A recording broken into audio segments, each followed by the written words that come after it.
Hello again. This is just going to be the R session for the second week and second chapter of our class about the axioms of probability. Now, in the last video, we have learned how to calculate the probabilities of events which are subsets of the sample spaces, where the outcomes are equally likely to occur, right?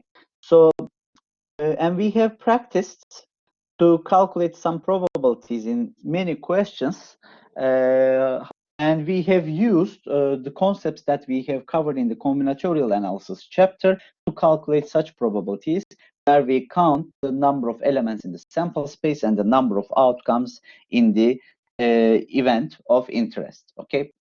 Now, as we have previously mentioned in the first chapter, in combinatorial analysis, the formulations that we may use may not be very practical to calculate if we have large numbers. And in real life, when we intend to calculate probabilities, we may observe large numbers as well. So how we are going to solve the probability questions in these kind of cases? We are going to use the computational methods, or we are going to use a computer software or a programming language to calculate those. Okay, so if you remember the questions where we had an urn, and in that urn we have many types of colored balls. Okay, so we are going to analyze this question once again, but this time we are going to give a general solution by using a programming language, my friends. So it says we would like to write an R function named as urn prob. So the probabilities in an urn, which computes the probability of selecting K1 black and K2 white balls when we randomly select K1 plus K2 from an urn of N1 black and N2 white balls. Now, these values are given for generalizing the situation. Actually, please do not get confused. Actually, in the urn, we have N1 black and N2 balls, N2 white balls. So this is the amount of balls that we have in the urn. Now we are randomly selecting K1 plus K2 balls from that urn. And the question here is this: what is the probability that K1 is black and K2 is often going to be white? Okay. Of course, by assumption, we are assuming that K1 is less than or equal to N1 and K2 is less than or equal to N2. Otherwise, that event would not happen. So we are going to write down a function which arguments N1, N2, K1, and K2. So N1 is the existing number of black balls, N2 is the existing number of white balls in that urn. And we are interested in the probability of selecting K1 black and K2 white balls if we select a total of K1 plus K2 balls from that urn. Okay. Actually, we have solved a question like this in the theoretical presentation file, right? So we are going to write down that comment in this R console, which I have already prepared, and the name of the function is going to be urn prob, and it is just going to be a function using arguments N1, the number of black balls in that urn, N2, the number of white balls in that urn, K1, the in the event of interest, the number of black balls that we are going to select, and K2 is again in the event of interest, the number of white balls we are going to select. Okay, so the function is going to perform these operations. First, we are going to evaluate that probability. And how do we evaluate probability? Remember now, first, in the denominator, we need to, so we have a ratio, and in the denominator, we need to write down the cardinality of the sample space, right? The cardinality of the sample space and the cardinality of event E. Of course, these are not the comments. I just wanted to remind you the thing that we are trying to do from the theoretical presentation file. Now, for the cardinality of the sample space, I am going to say, in this experiment, I am basically selecting K1 plus K2 balls out of n1 plus n2 balls, right? So this is the number of different ways that this random experiment can end up with. Now, in order to calculate the number of outcomes in the event of interest, I will write choose A1 black balls out of M1 black balls times, at the same time, we are choosing from the white balls, K2 white balls out of N2 white balls. And that is going to be your result. Now, if you keep the function like that, it is going to just work. However, I can also store the result in a variable that is called rest, and I will simply write print rest. Okay, so this is and the other way are the same. Now, this is my function, and that function, when compiled, is ready to use.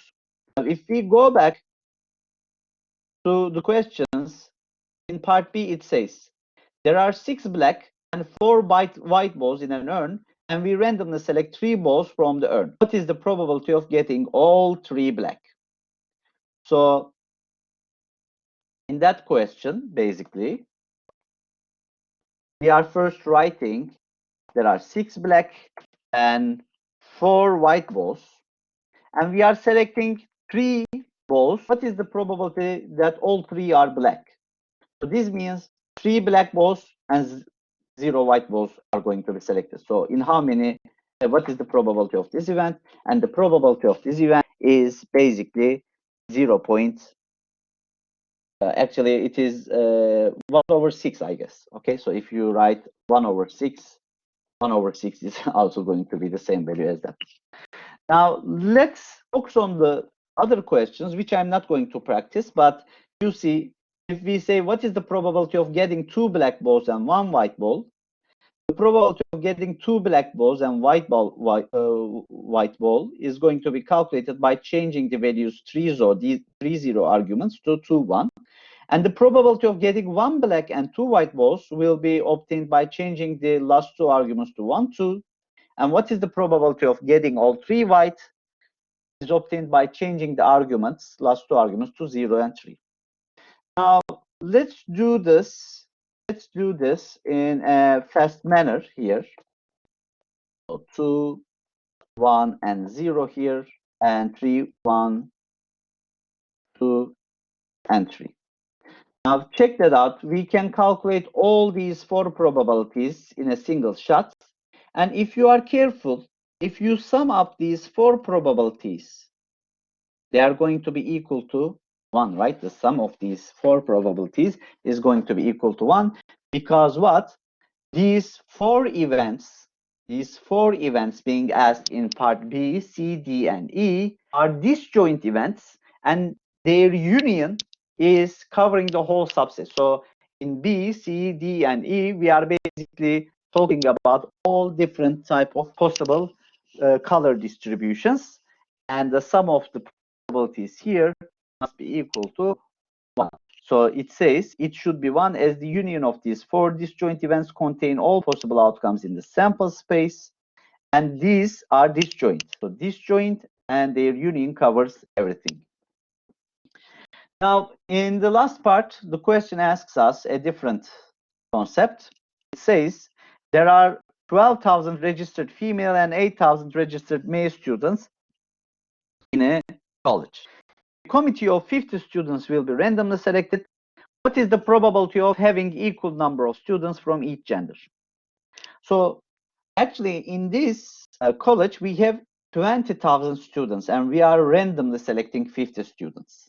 Okay, so this is the random experiment, randomly selecting 50 students from 20,000 students. The question is asking, what is the probability of having equal number of students from each gender? Okay, what is the probability of having equal number, which means 25 from male and 25 from female.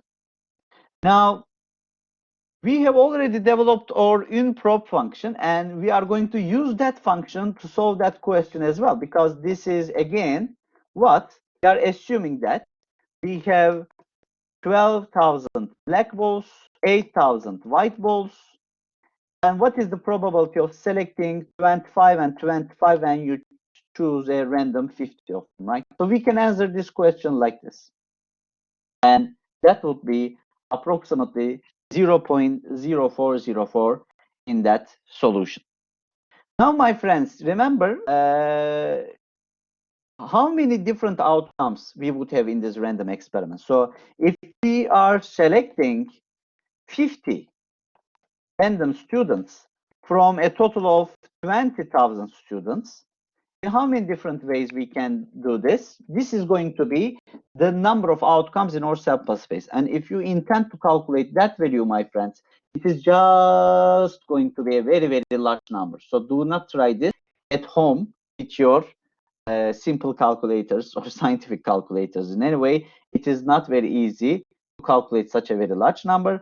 But instead, the story of this question is, if you have such large numbers in a question, and if you intend to solve such questions, what you can do at this point is to use a software. Actually, in our future courses, we are also going to learn another way of approximately calculating such a probability. But at this point, the only way that you can calculate that probability is to use a software. Okay, so that question cannot be calculated with manual methods. Okay, so let's skip to the second question. In our second application, it says, suppose a box contains R different brands of batteries at respective quantities of N1, N2, N3, so on and so forth until NR. Okay, so let's just say we have different types of batteries, brands of batteries, and in that box, N1 of them are of the first brand, N2 of them are of the second brand, and 3 of them are of the third brand, so on and so forth. How many batteries we have in that box in total? The sum of N1, N2, N3, the sum of all these values will give the total number of batteries in that box. So we are interested in the probability of selecting K1, K2, K3, K4, so on and so forth until Kr, respectively from each brand, when we randomly select a total of K1 plus K2 plus K3 plus blah, blah, blah plus Kr batteries. So we are selecting this many batteries this time. What is the probability of selecting K1 from the first type, K2 from the second type, K3 from the third type? Okay. So this is basically the second question here is basically a generalization of the previous application. So in the earnprop function that we have written in the previous question, we had only different types of balls in an urn, two different types or two different colors. But here we have R different colors, Okay. So how are we going to solve that question? Actually, this question is looking like the last question that we have solved in the theoretical presentation file. So please go and check the presentation file of the second chapter. The last question that we are solving is basically similar to that question. So the name of the function that I'm going to write is going to be nearnprop. So why n? Because we have multiple colors, not just two. Multiple colors in that nearnprop that computes the above probability for any given instance.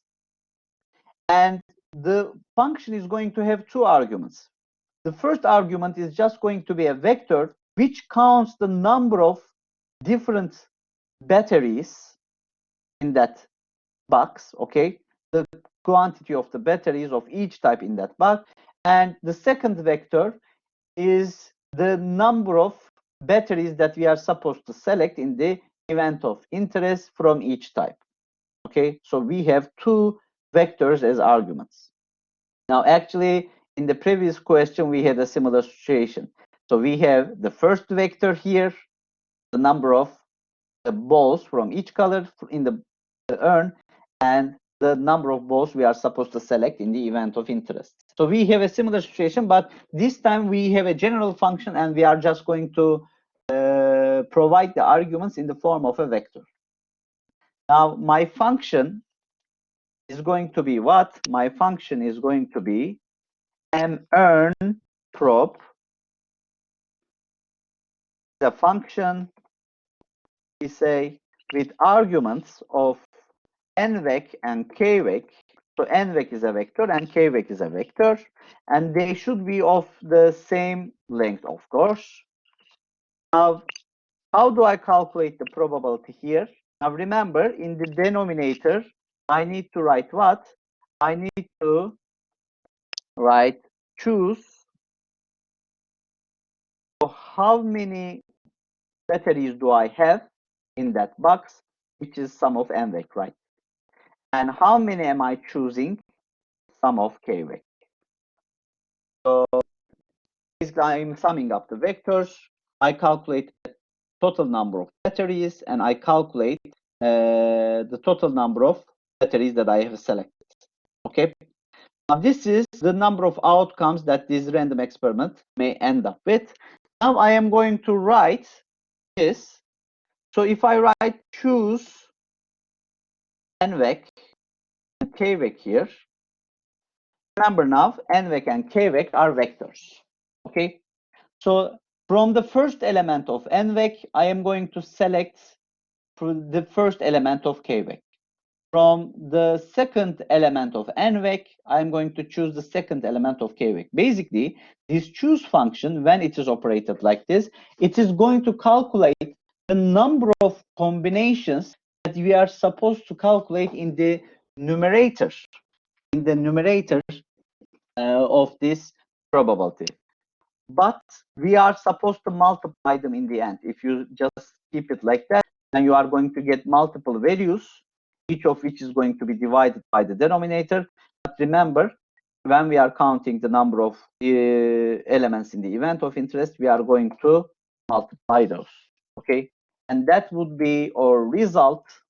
So we store it in our result, and in the end of this function, we write res to print this out. This is the function that we are going to use, and that is ready. Now, in the second part of the question, it says the number of adult citizens in a certain town from each age group is listed below. So adultery means after age 18. So there are 1,500 citizens between 18 and 25 years old. There are 1,800 citizens between 25 and 35 years old. There are 1,600 citizens between 35 and 45 years old. There are 1,300 citizens between 45 and 55 years old, and 900 citizens between 55 and 70, and above 70 there are 500 citizens. So a committee of 30 adult citizens is to be randomly selected. Okay, we are going to select 30 adult citizens among all of the adults in that town. How many adult citizens do we have here? Maybe we need to sum this up. But at this point, it is important because we are going to calculate this probability, question probability, using our function, right? What is the probability of selecting equal number of citizens from each age group? Now, how many age groups do we have? We have 6 age groups. So if we are going to select 30 adult citizens, in the event of interest, we are supposed to select how many from each group? 5, right? So the question is this. We are randomly selecting 30 adult citizens.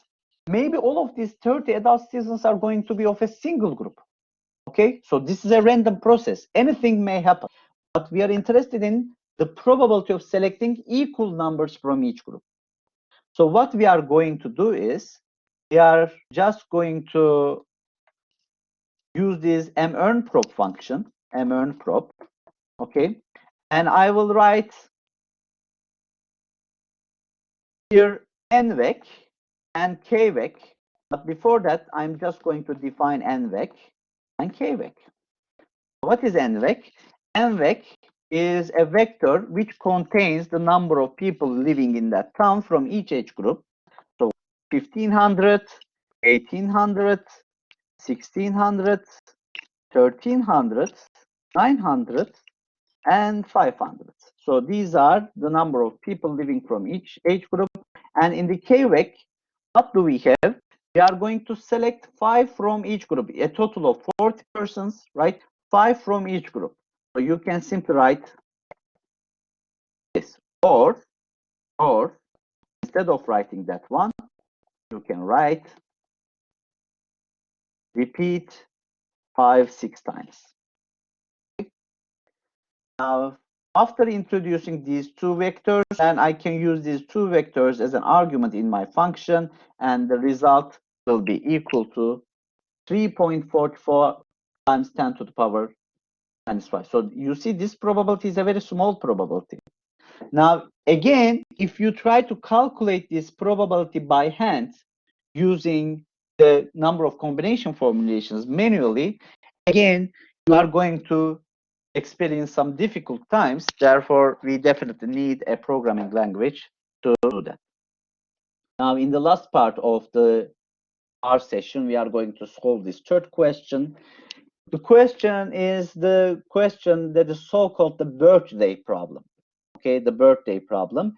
It says, consider a classroom and suppose there is constantly 365 days in a year. Okay, if there are 30 students in a classroom, so imagine every year we have 365 days. We do not have any year with 366 days. Okay, there is now February 29th. Okay, so we have 365 days in a year. If there are 30 students in the classroom, what is the probability of students to have their birthdays on distinct days, it says? Okay, so what is the probability that everybody gets a different birthday? So we have 30 students.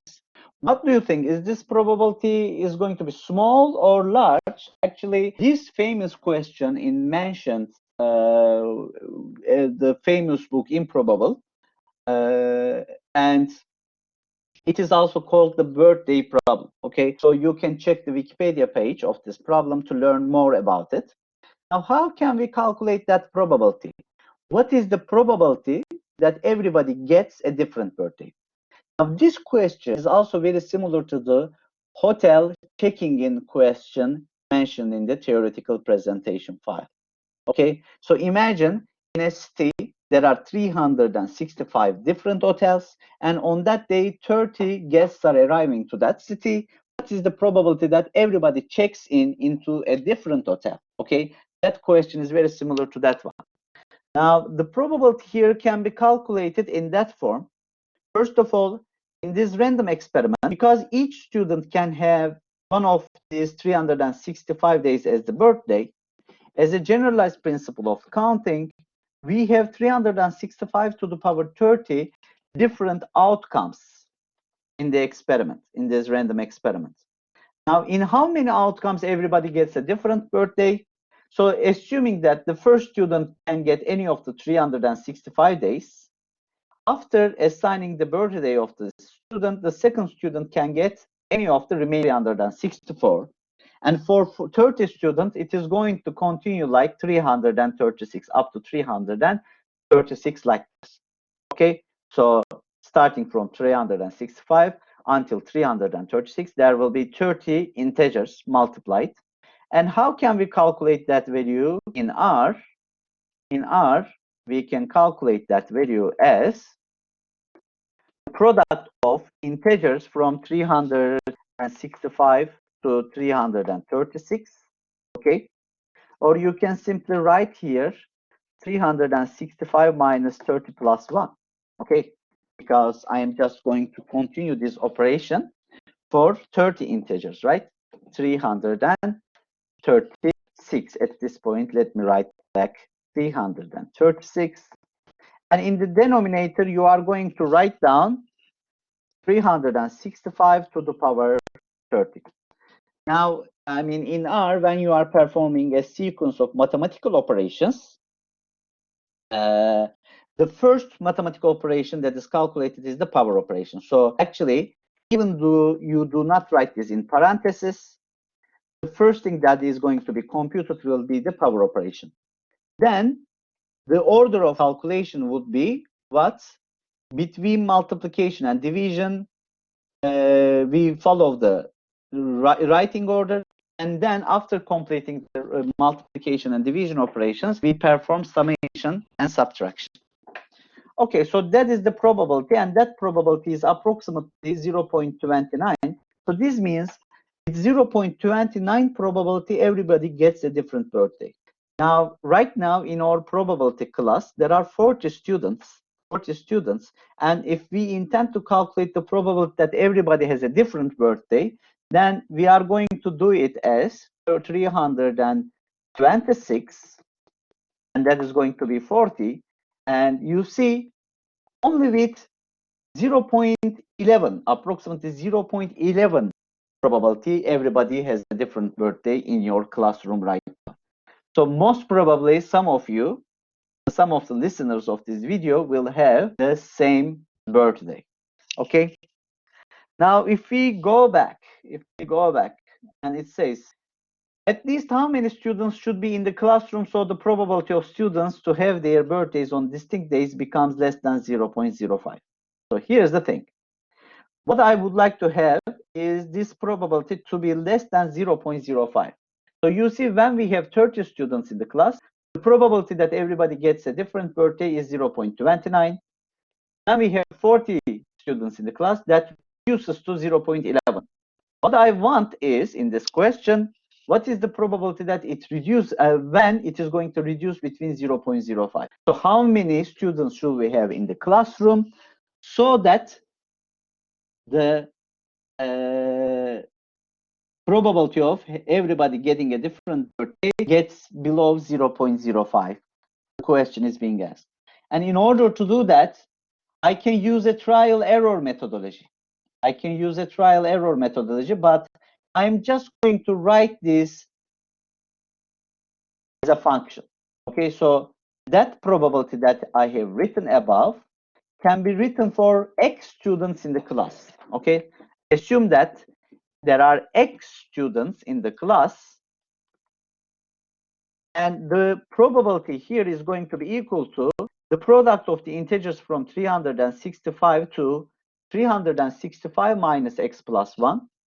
So remember, when we have 30, we have written 336. When we had 40, we have written 326. When we have X students in the class, we write 365 minus X plus 1. And in the denominator, we write 365 to the power X. And the result will give us the probability of everybody getting a different birthday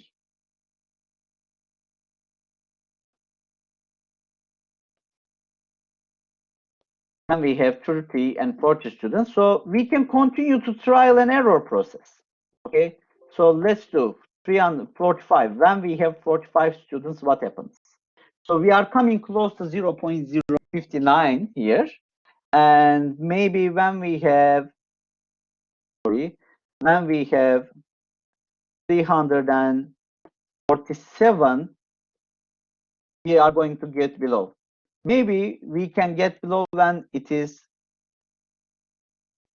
no, actually we are supposed to have at least 47 students in that class, so that probability will get below 0.05.